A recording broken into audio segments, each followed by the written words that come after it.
Assalamualaikum warahmatullahi wabarakatuh. Pada pertemuan kali ini akan membahas kerjasama ekonomi internasional.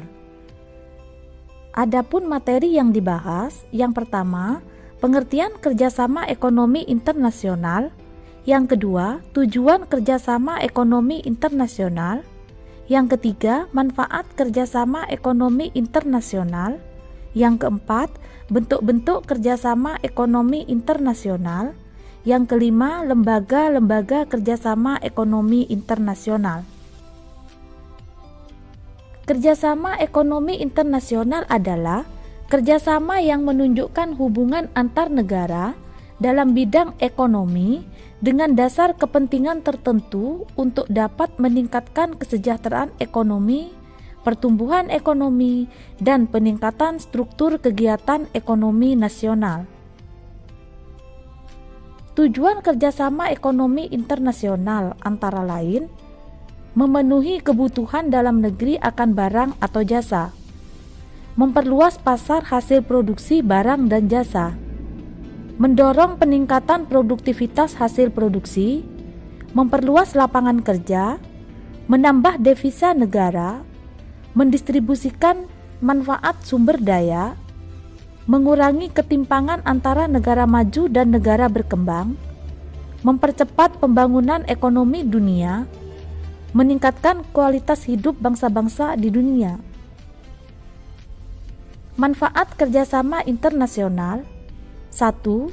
Memperkuat dan meningkatkan kerjasama ekonomi. 2. Meliberalisasi secara progresif dan meningkatkan perdagangan barang dan jasa. 3. Menggali bidang-bidang kerjasama yang baru. 4. Memfasilitasi integrasi ekonomi yang lebih efektif dari para anggota. Bentuk-bentuk kerjasama ekonomi internasional: 1. Kerjasama ekonomi bilateral. 2. Kerjasama ekonomi regional. 3. Kerjasama ekonomi multilateral. 4. Kerjasama ekonomi antar regional. Kerjasama ekonomi bilateral adalah kerjasama ekonomi yang melibatkan dua negara dan bersifat saling membantu. Contohnya, kerjasama ekonomi antara Indonesia dengan Malaysia.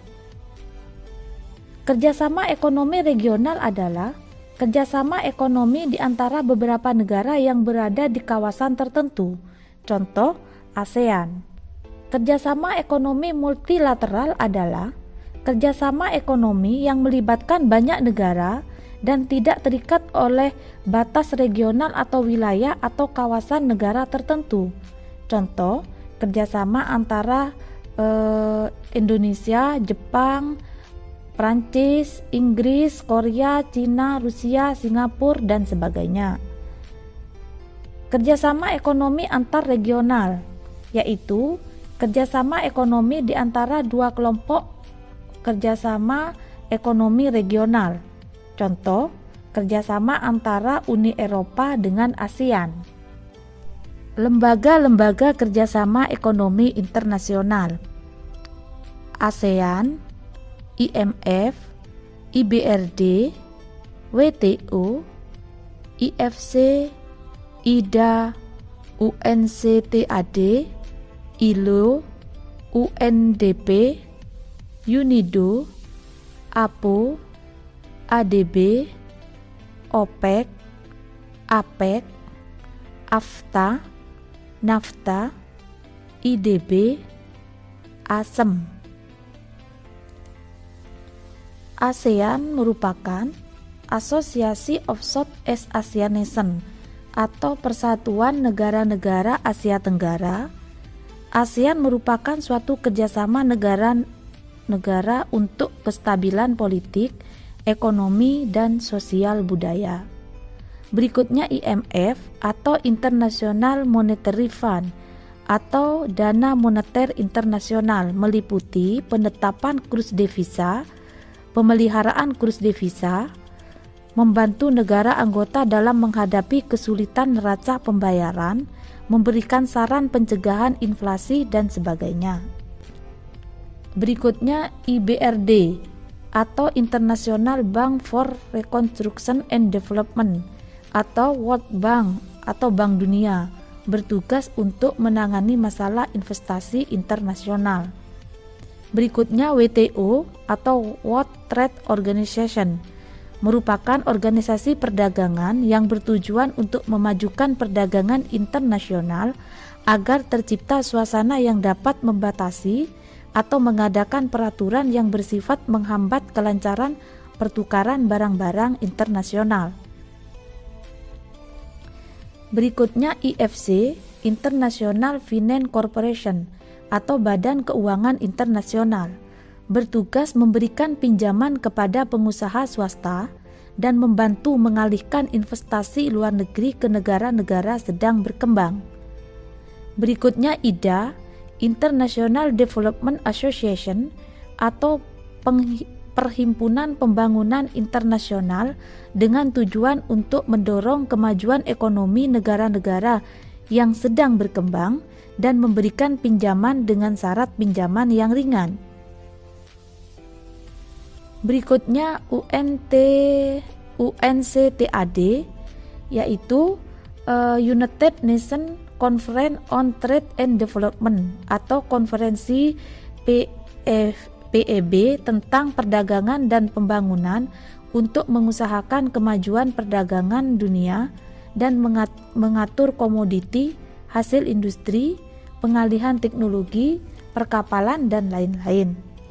Berikutnya ILO, International Labour Organization atau Organisasi Buruh Sedunia, didirikan dengan tujuan untuk menciptakan perdamaian melalui keadilan sosial, perbaikan nasib buruh, stabilitas ekonomi sosial, dan menyusun hukum perburuhan. Berikutnya UNDP, United Nations Development Program atau Program Pengembangan PBB, merupakan suatu badan yang memberikan sumbangan untuk membiayai survei jalan di Indonesia dan menangani program pengalihan teknologi. Berikutnya UNIDO atau United Nations Industrial Development Organization atau organisasi pengembangan, didirikan dengan tujuan untuk pengembangan industri seperti pembukaan lapangan baru di bidang industri, perbaikan sistem industri yang masih ada, dan lain-lainnya industri PBB. Berikutnya APO, ASEAN Productivity Organization, untuk meningkatkan peranan produktivitas dan pengembangan ekonomi dan untuk meningkatkan usaha-usaha di bidang kegiatan tertentu, khususnya pertanian dan perindustrian. Berikutnya ADB, ASEAN Development Bank atau Bank Pembangunan Asia, didirikan dengan tujuan meminjamkan dana dan memberikan bantuan teknik kepada negara-negara yang sedang berkembang. Berikutnya OPEC, Organization of Petroleum Exporting Countries atau organisasi negara-negara pengekspor minyak, didirikan dengan tujuan menghimpun negara-negara penghasil dan pengekspor minyak, menjaga kestabilan harga minyak, dan menghindari persaingan antara negara penghasil minyak. Berikutnya APEC, ASEAN Pacific Economic Corporation, merupakan gabungan negara-negara Asia Pasifik atau Selatan, negara sedang berkembang dengan tujuan untuk memperbaiki dan meningkatkan keadaan ekonomi negara anggotanya.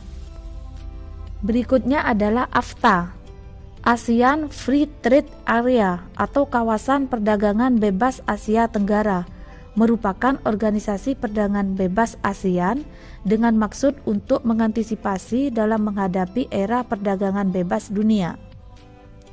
Berikutnya NAFTA, yaitu North American Free Trade Agreement atau Persetujuan Perdagangan Bebas Amerika Utara.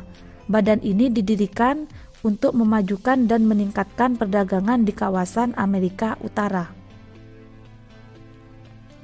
Berikutnya IDB, Islamic Development Bank atau Bank Pembangunan Islam, yaitu negara-negara Islam dalam meningkatkan pembangunan di bidang ekonomi dan sosial. Yang terakhir ASEM, Asia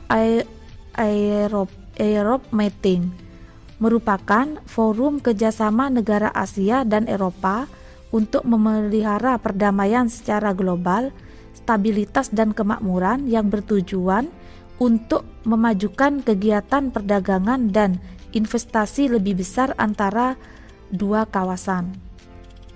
Sekian dan terima kasih. Wassalamualaikum warahmatullahi wabarakatuh.